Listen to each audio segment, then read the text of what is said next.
Edward Kenway was born on March 10, 1693, into a family of farmers, but during his upbringing he decided that a simple farmer's life would not work for him and he sought a life of riches and fame. In 1712, Edward would marry a woman named Caroline. However, Caroline's father did not approve of their marriage, and wanting to prove that he could make a better life for himself and become a better man, he decided that he would become a privateer. Seeking a better life, Edward would eventually find himself joining the Royal Navy and would even take part in fighting the War of the Spanish Succession. But when the war ended, he, along with many other sailors, found themselves out of work and forced into a life of piracy in order to survive. During one of his travels, the ship that he was on was attacked, and Edward would wash ashore, being the only survivor. It was then that he would kill a member of the assassin brotherhood who was planning to defect to the Templars, and after stealing his clothes and unknowingly continuing on the traitor's agenda, he would first hear of something called the Observatory.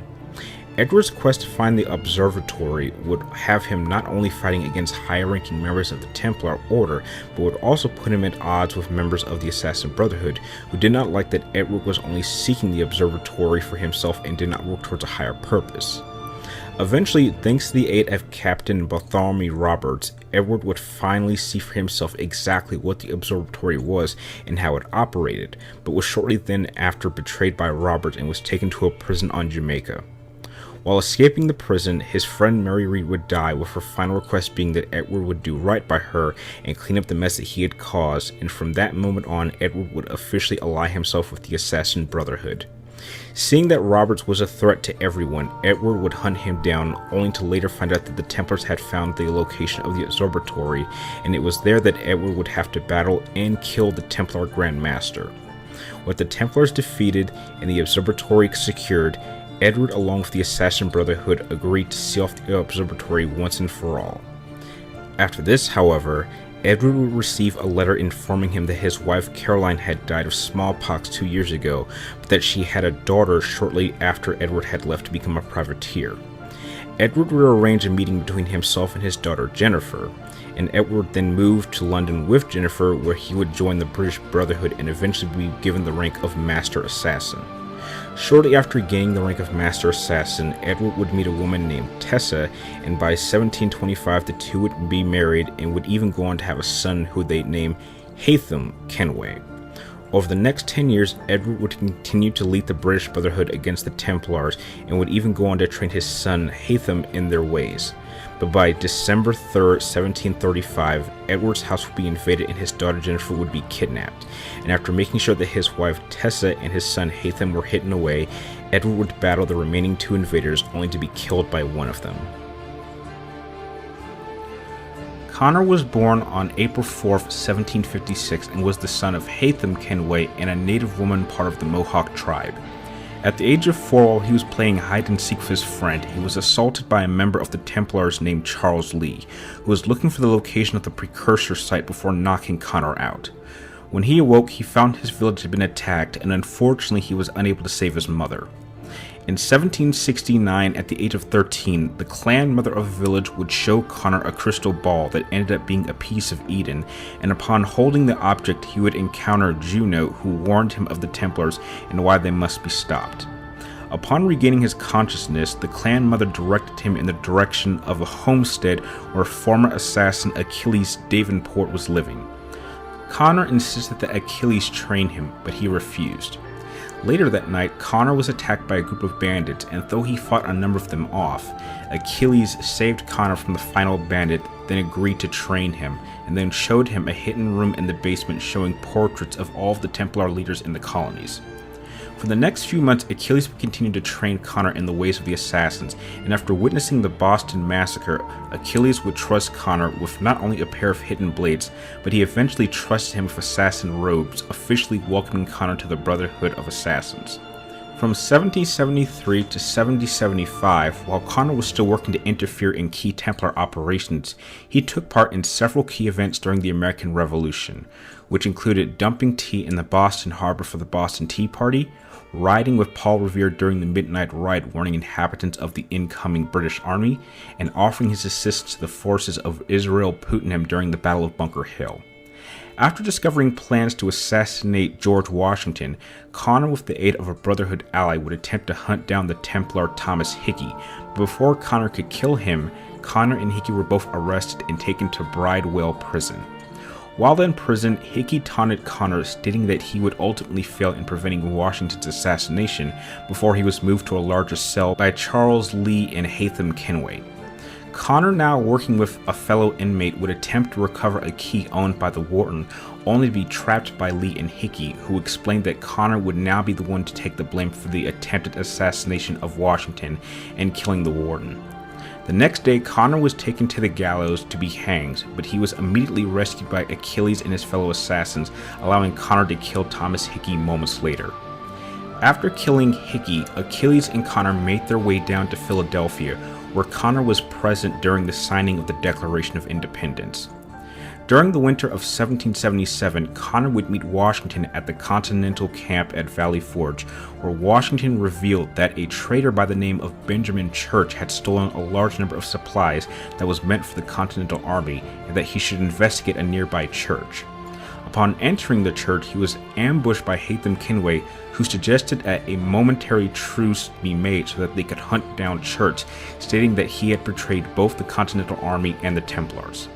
By working together, Connor and Hatham succeeded in killing Church and retrieving the stolen supplies. Sometime later, after working with Hatham once again, the two discovered that the British Army was making plans to withdraw from Philadelphia and make their way back to New York, and the two left to warn Washington of this movement. After this, Connor would return to his village to discover that Charles Lee had rallied a number of tribes to fight against the Continental Army, but not wanting to see his people get involved in the war, Connor managed to knock out a group of warriors that were planning to ambush a set of Continental soldiers, but he was ultimately forced to kill his former best friend, who had been convinced by Lee that Connor had turned on his own people. In 1781, Connor returned to the Davenport homestead, where he found Achilles very sick, wanting an update on the war, in which Connor stated that the colonists were winning and that the country might finally be free from British rule. Sensing that he would die soon, Achilles made a final request to Connor that it was important that Lee and Hatham had to die, even though that there was belief within Connor that the assassins and Templars could work together. After taking part in a great naval battle, Connor planned a final attack on New York to infiltrate Fort George to kill Charles Lee once and for all, but he was immediately ambushed by Hatham, who had expected Connor's attack and sent Lee away. Connor and Hatham would battle each other, both being seriously injured at the time, and just as it seemed that Hatham had the upper hand, Connor would stab Hatham in the throat, killing him. After killing Hatham, Connor would eventually hunt down and follow Charles Lee to Monmouth, where he would finally kill, ending the Templar threat in the colonies for the time being. After the war ended, Connor would work alongside fellow assassin Aveline to rebuild the order in the region, and later on would get married to a local tribe woman and would go on to have 3 kids. Well, what's up again there, guys? Brian here at 3TR here to present what could possibly end up being my final Assassin's Creed matchup video.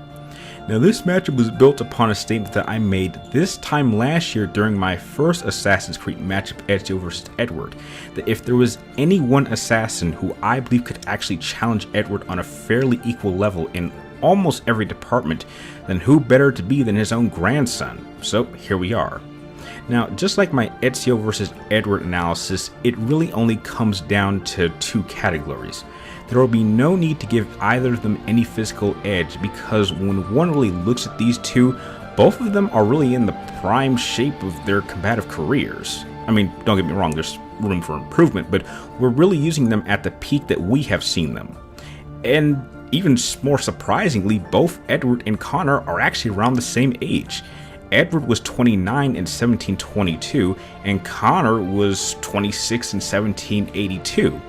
Both have been shown to be in excellent physical shape, capable of performing all sorts of extraordinary combative maneuvers, and both are exceptionally fast and have been shown to be able to take great deals of damage while still being able to fight for an extended period of time and have reflexes well above average humans. So with that out of the way, let's jump right into the first department that really matters between these two, so let's go over their weapons.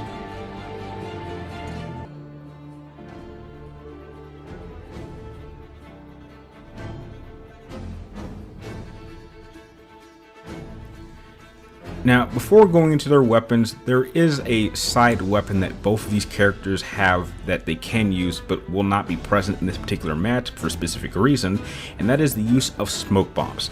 Both of these guys can use them, but both of these characters have Eagle Eye, which can clearly see through smoke, so using smoke in this fight is just absolutely pointless.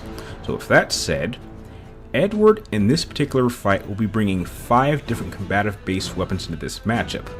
Like a majority of the assassins throughout the history of the Order, Edward carries a pair of hidden blades. The standard hidden blade can extract when Edward curls his wrist, and the blade itself measures at about 6 to 8 inches long. He also carries one throwing knife, but I think its use of it will be pretty limited, and it is my belief that he only holds on to this weapon as a final backup option. Edward also carries a blowpipe that was given to him by the assassins, and it can fire up to 2 different types of darts at long ranges.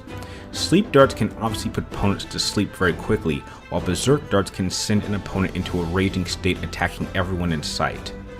Edward also carries a rope dart that was also given to him by the assassins, and just to keep it simple, the rope dart works exactly like Scorpion's spear in Mortal Kombat does. Edward can not only fire this rope at an opponent, pulling them towards him, leaving them open to a killing blow, but Edward can actually use this in the right position and can actually use this weapon to hang an opponent. Now, as cool as all these weapons are, when it comes to being a pirate on the high seas, there's only 2 kinds of weapons that one will fall in love with. And for Edward, there is no denying that his favorite weapons are his pistols and his twin swords. Now, Edward's best pistol set collection are a set of golden flintlock pistols.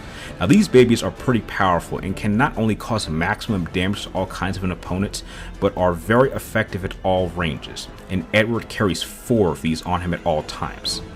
But by far, Edward's favorite weapons were his pair of pistol swords, which as the name states are swords that have a gun built into them, which allows Edward to fire off a shot in the direction that the blade was pointed towards. For this particular matchup, Connor will be bringing 6 weapons. Now, to get the weapons that he shares with Edward out of the way first, just like Edward, Connor too also carries a pair of hidden assassin blades. However, his particular model actually is slightly modified. When the blade is extracted, Connor actually has the option to turn the blade at an angle, allowing him to hold it in a grip, thereby using it as a secondary primary weapon should he choose to, as well as a rope dart that Connor has found multiple uses in a magnitude of different environments. His primary close-range weapon is the Assassin's Tomahawk Axe, which measures at about 17.5 inches in length. Due to its unique design, the axe was best used as a hacking weapon, but it also worked very well at catching an enemy's sword in the inner angle of the axe itself, controlling the direction of the blade itself. But as good as the axe was, it was better used in combination with a dagger, or in Connor's case, was best used in combination with the assassin blade when it is turned at an angle. For medium range, Connor carried a pair of double barrel pistols. Now, these weapons had double trigger mechanisms which allowed Connor to either fire only one shot with one barrel or fire them both at the same time. For long ranges, Connor carried a bow and arrow, which he would use for long ranges and was his primary weapon that he used long before he joined the Assassins, and was also his primary hunting weapon. Now when it comes to comparing Edward and Connor's arsenal against each other, I have to admit this department is pretty damn hard to determine because there are a number of variables for each department that can counteract each other. So let's go down the list by ranges.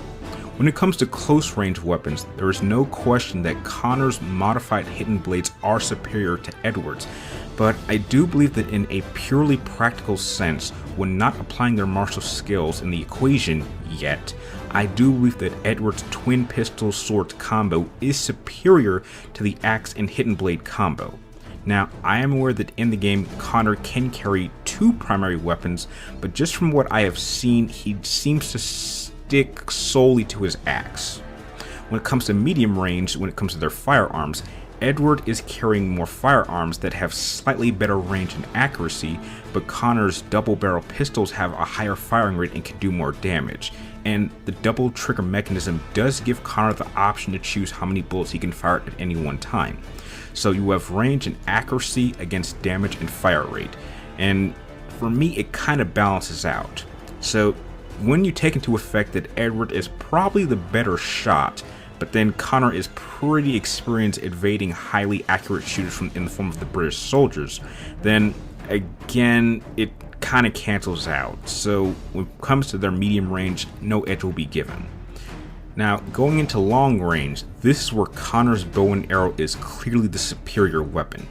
Yes, it is true that the blowpipe darts can affect an opponent, but one has to question how effective they would be at long range against Connor. I am fully aware that in the game it doesn't matter where you hit someone with the darts, but in a practical sense, the farther away Edward is, the less accurate his darts can be. And then when you throw into effect that Connor is wearing multiple layers of clothes, then it is probably likely that these darts might not even be able to penetrate Connor's clothing, meaning that they would be practically useless. And on top of that, the blowpipe and its darts are not a lethal weapon, while the bow and arrow is a weapon designed to seriously injure or kill an enemy, giving Connor the clear edge in long range.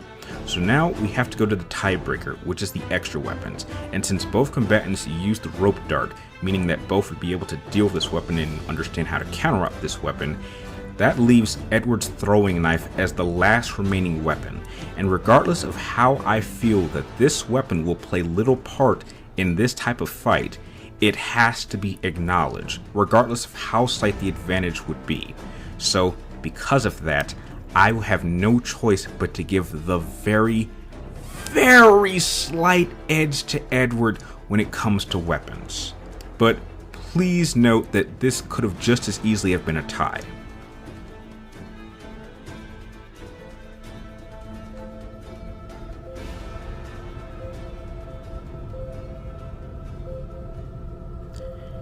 Edward was in no shape or form a standard combatant, and certainly did not favor applying the methods and techniques of the assassins as they were used at the time. Edward, having spent years fighting in the War of the Spanish Succession, had a large amount of combat experience, and though it was mostly Navy-based, it certainly would have led to engagements where crew members jumped aboard opposing ships and fought the opposing crew in close quarters fighting. However, Edward, by the end of Assassin's Creed 4, took this to the next level and made the methods and techniques of the assassins work for him and simply applied them with a far more aggressive approach. Thanks to his arsenal of weapons, Edward could apply all of his methods in assassination as well as in direct combat approaches. His usual approach to combat was to apply his dual swords and could easily apply slashes, stabs, countering, and blocking maneuvers from different directions. But instead of simply waiting for an opponent to attack, Edward, when on the offense, could simply cut down his opponents very quickly, always prepared for whether or not another opponent was targeting him, and could easily engage another opponent and take them down, sometimes even in combinations. He could even apply physical strikes and countering while wielding his weapons, and was exceptionally skilled at using the environment to his advantage. But what made Edward even more dangerous when it comes to his combative options was not only how he could switch between his weapons so fluently, but how he could even apply multiple different weapons at once, sometimes even in combination. The only opponents that Edward ever had true difficulty with were bigger and more powerful focused opponents that were significantly stronger than him, and if he was attacked while he was engaged with another opponent, it could make it very difficult for Edward to respond. Just like his grandfather, Connor too was anything but your standard assassin, and as a combatant he brought a certain level of fluidity when he fought. Connor spent years not only fighting against the Templars, but against the British Army throughout the American Revolutionary War, in which he took part in many engagements both in person as well as being able to take command of entire units on the ground and on the sea. Also, like his grandfather, he took the same route of not following the ways of the assassins in every martial and tactical sense, but instead went into the order bringing his own set of combative skills and tactical mindset, and simply made the aspects of the assassins work for him and how he wanted to use them. And for that, he did not fall into the same predictable methods that had led to the near extinction of the colonial brotherhood at the hands of Shay and the Templars. After being mentored by Achilles, Connor developed his skills in dual wielding to such a high level that he could be proficient with any combination of weapons, not being limited to just swords and guns. Connor was also skilled in unarmed combat, being able to overpower multiple opponents at one time, as well as being able to use the environment itself as a weapon and utilize the surrounding objects to his advantage, just as he did in his final engagement with his father.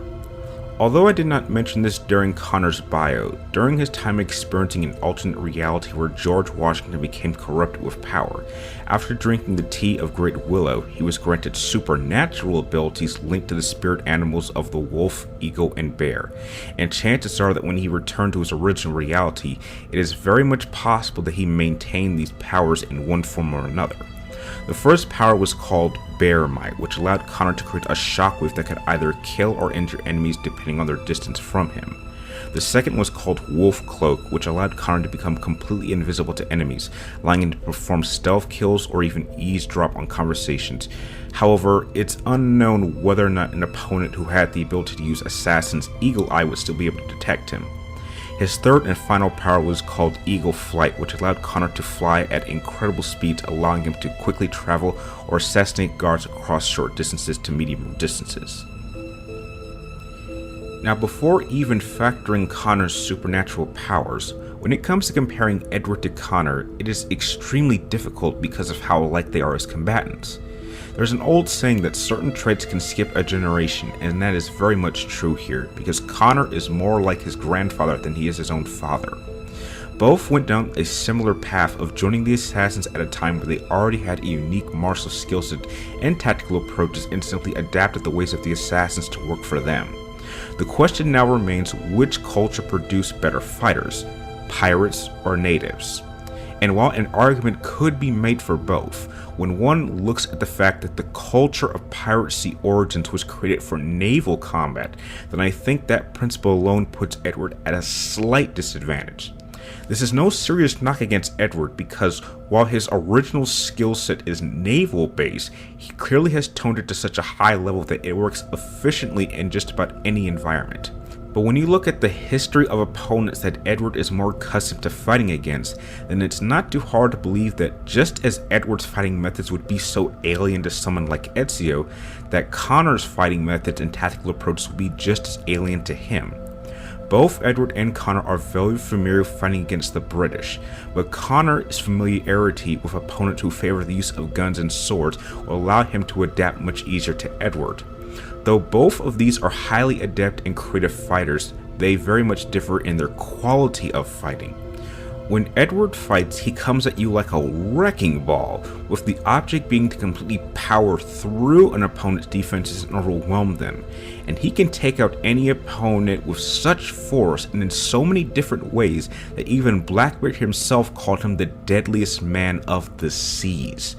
But while Connor too can hit just as hard and can be just as creative with his kills, he brings a certain level of fluidity with his style of fighting, which allows him to move smoothly not just around an opponent's offense, but he can actually move through an opponent's offense head on. And if one remembers that it was one assassin who was using this very method of combat to rely on smaller, faster moving weapons like a dagger, rather than using a sword like Edward decided to use, that ended up killing him in his own home. As combatants, it's one thing to be able to clear the deck of a Spanish galleon like it's nothing in Edward's case.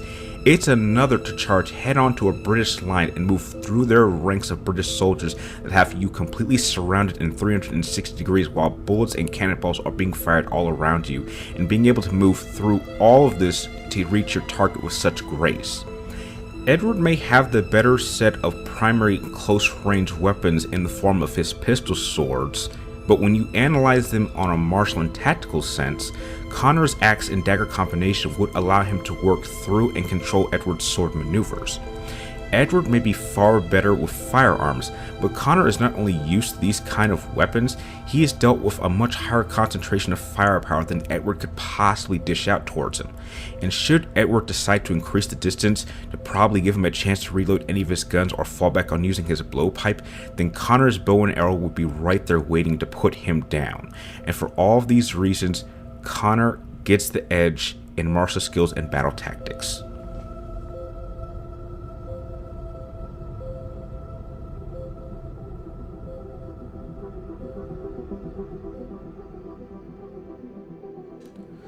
Just like so many matches I've done in the past, this one falls to the category that the common mindset of the majority of Assassin's Creed fans would more than likely lean towards Edward because of his reputation and popularity. But when one really breaks down this fight into the kind of fight that it would most likely play out as, then it's hard to deny that regardless of how similar these two are, Connor is simply bringing just enough to take Edward down. Now, this is not to say that Connor is the overall better combatant than Edward, because he isn't. Edward is a much simpler and flexible combatant whose combative effectiveness never changes regardless of where he's fighting. While in Connor's case, there are definitely a number of time eras and locations around the world that if one were to place Connor there, that he would be at a serious disadvantage in being unable to perform as well as he would in the common environment that he's most accustomed to fighting in. And there lies the key word: environment.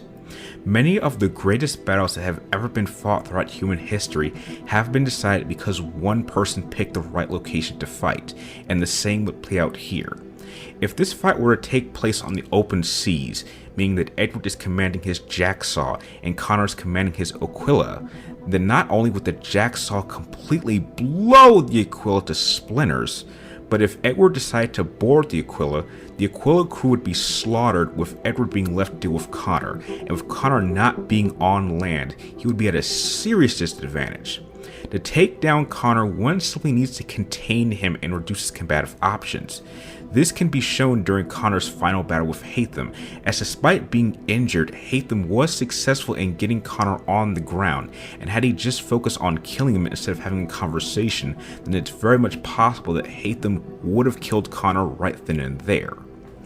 On the deck of a ship, a good amount of maneuvers and techniques that Connor would normally perform would be impossible to pull off, and Edward would have a much easier time using everything on the deck of the ship to overwhelm Connor. Even Connor's supernatural powers would be at a disadvantage here.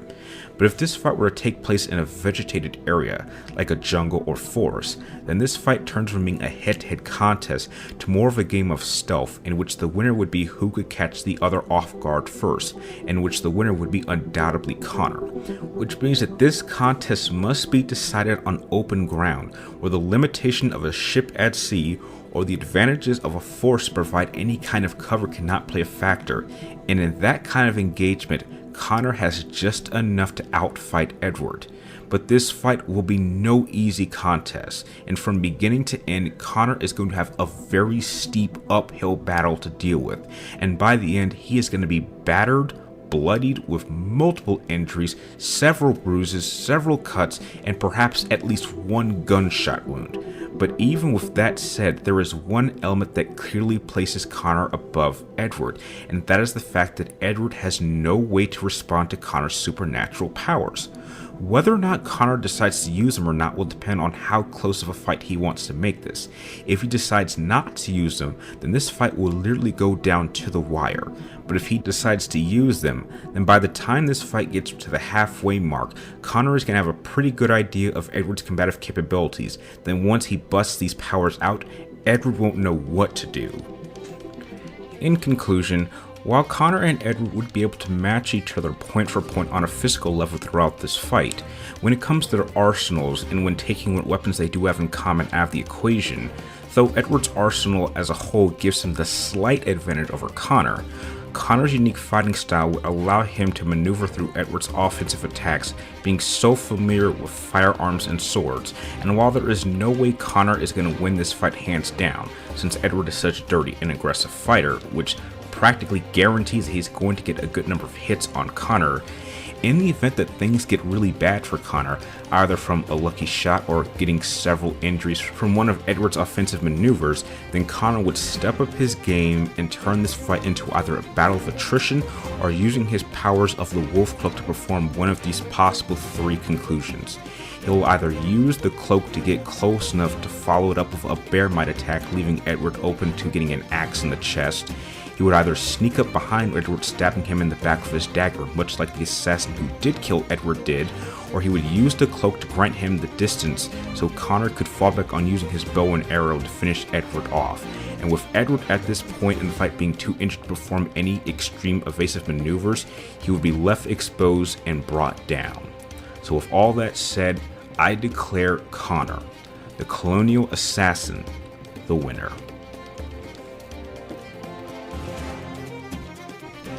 So that will do it for what will possibly end up being my final matchup involving Assassin's Creed characters. And though I wish the demand for more matchups was higher, I will admit that the 3 Assassin's Creed matchups that I have done have really pushed my analytical skills in ways I didn't expect. But for this particular matchup, how do you feel about it? Do you agree that Connor would be able to outfight Edward with everything he has to work with, or do you believe that Edward is too furious and could overwhelm Connor? Share your thoughts with me and everyone else in the comments down below, and like always, I would really appreciate if you gave this video a like and share and spread the word, and be sure to subscribe to keep tracking me in my future videos. And before I sign off, I've got something to say about the next matchup. As many of you know, I have tried my best to increase the viewership of my Verse series, but sadly for this season's performance has been well below where I thought it should be, proving that the interest for this series has been steadily declining. So, this is it. While this is not going to be my final matchup that I work on, this will be my final attempt to save this series, for possibly the last time we will be venturing into the world of Final Fantasy, the franchise that started it all for me all those years ago. And to take the advice of a number of my viewers, the idea was thrown to me that I should use characters that are very popular, and out of all of the matchups that I've done over the past 4 years, there are only 3 Final Fantasy characters that have been in matches that were not only successful, but blew all my expectations to such a degree that they are in some of my most positively received videos I've ever made, as well as most watched videos I've ever made on this channel. So I'm putting all 3 of them in a very unique type of matchup that I've never tried before. So please enjoy this preview and wish me luck. I'll see you next time.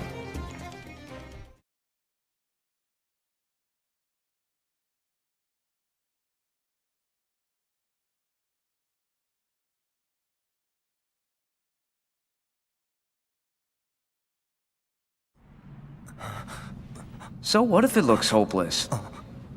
If it were me, I still wouldn't give up. Embrace your dreams.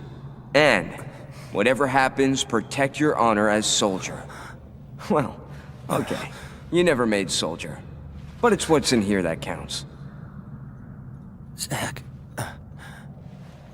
Well, you need a hand with him?